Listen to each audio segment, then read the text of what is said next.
gusesengura Abaroma ibice 6 umurongo wa mbere kugera ku murongo wa 11. Ese aka gace gashatse kuvuga iki muri rusange? Kubera ko tumaze kubibona ko iyo umuntu asomye ijambo ry'Imana ariko ntagire kuritekerezaho ngo yumve ese iyi mirongo umwanditsi yashakaga kwandika iki, ni iki ishaka gusobanurira abantu, bisoza umuntu n'ubundi atasobanukiwe neza cyangwa se ngo akuremo mesaje nyakuri, akuremo ubutumwa umwanditsi yashakaga kubwira abantu.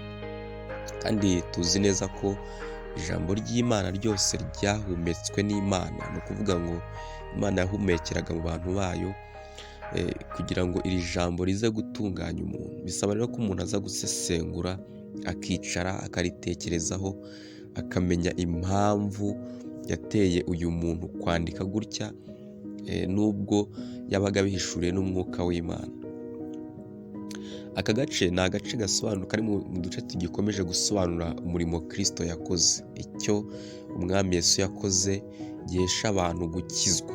Umurimo yakoze ntago ari ibyo umwami Yesu cyangwa ijambo ry'Imana risaba abantu gukora kugira ngo baze gukizwa, ahubwo nicyo Yesu yashoboye gukora kugira ngo abantu bashobore gukizwa.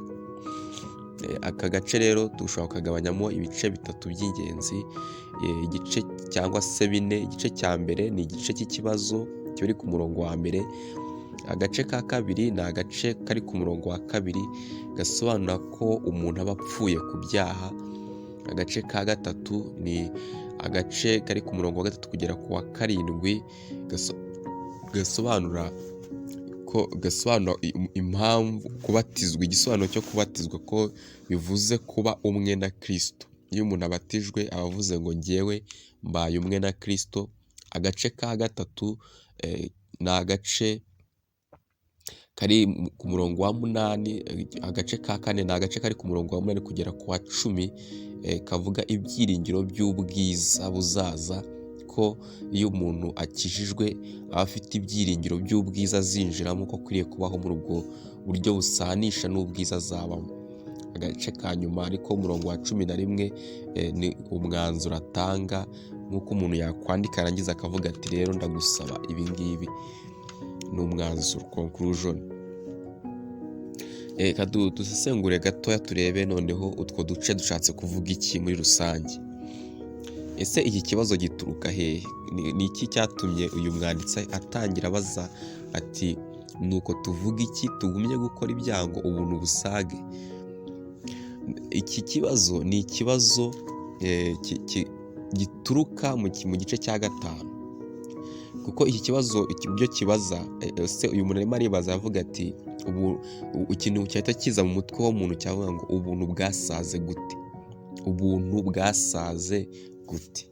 Ese ubuntu busaga ibyaha byakozwe? Icyo ni ikibazo umuntu akwiriye guhita yibaza. Niba uyu muntu arimo kuvuga ati nuko tuvuga tugumye gukora ibyaha ngo ubuntu busage, nk'umuntu usomye iki kibazo uhita wibaza ngo ese bishatse kuvuga ko ubuntu busaga ari uko ibyaha byakozwe? Definitely, cyangwa mu kuri kose yego, ubuntu bwagaragaye kubera ko ibyaha byakozwe. Dusoma umurongo wa 20 wumve aho, kubera ko iki gice urabizi neza ko iyi mirongo yagiye ishyirwamo nyuma. Umwanditsi rero yari yanditse akomeza ku murongo wa 20 yashakaga kuvuga iki, nicyo yakomejeho avuga ngo, yaravuze ngo ariko amategeko yaziye hanyuma kugira ngo ibyaha bigwire, nyamara aho ibyaha byagwiriye niho n'ubuntu bwarushijeho gusaga.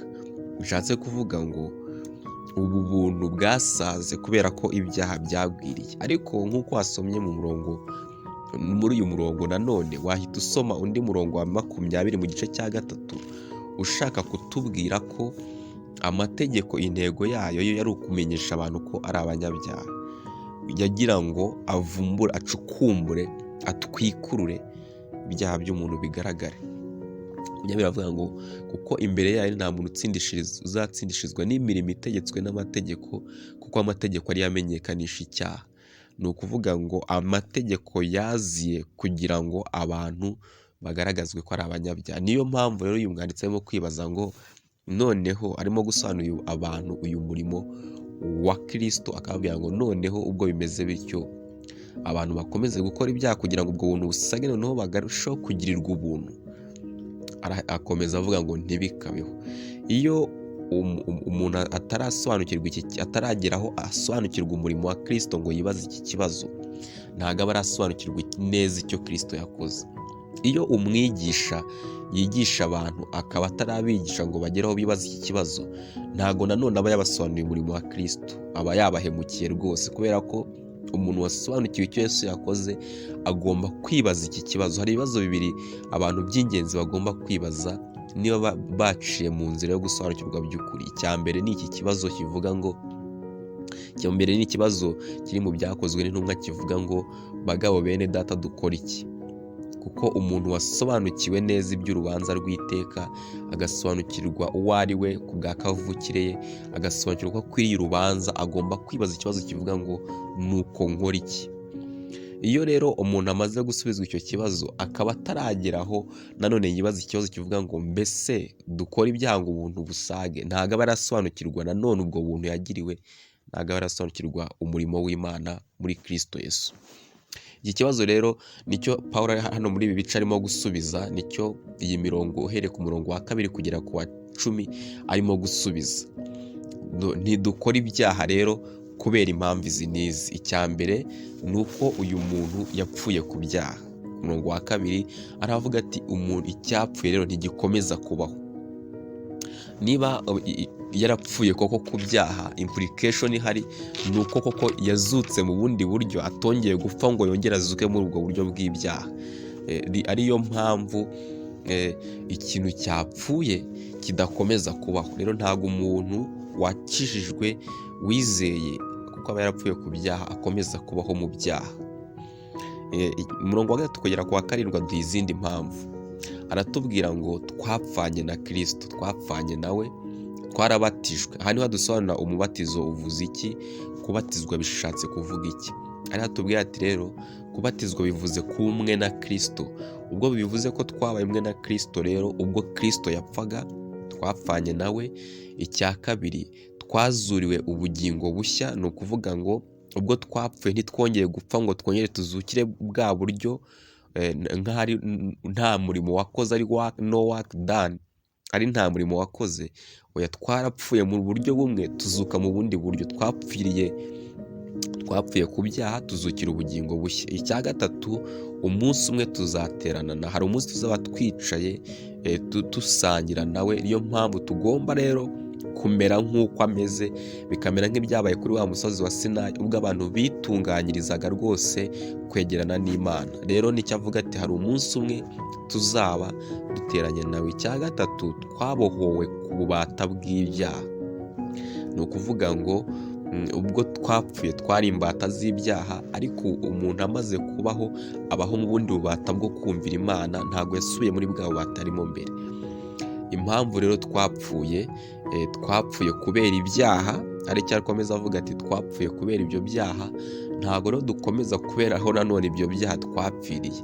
Impamvu Kristo yaje akitanga ku musaraba ni uko yagira ngo akize abantu bari bapfuye ku byaha. Umurongo wa 8 kugera ku wa 10 rero avuga ibyiringiro by'ubwiza, avuga ubwo bwiza ko buzaza, kubaho rero kubw'Imana.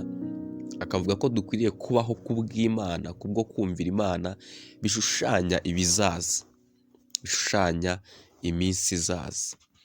Ku murongo wa 11 rero agatanga application avuga ngo rero igisigaye ni uko umuntu yitekereza nk'uwapfuye ku byaha akaba ariho ku Mana. Kwitekereza nk'uwapfuye ukaba uriho ku Mana ni ikintu gikomeye, kuko impamvu kenshi abantu bakora ibyaha baba batekereza bavuga bati ni gute nakwirinda ibyaha kugira ngo ndabizi nzakora ibi byaha, cyangwa se ndabizi nzagira gutya, amaherezo nzahura n'intege nke, rero ni gute nzirinda ibyo bintu kugira ngo ntuzure n'Imana. Rimwe na rimwe nuko bimwe bitekereza mu buryo butari bwo, ariko warimo aravuga ati no, itekereze, iyumvemo ko wamaze gupfa ku byaha ukaba uriho ku Mana.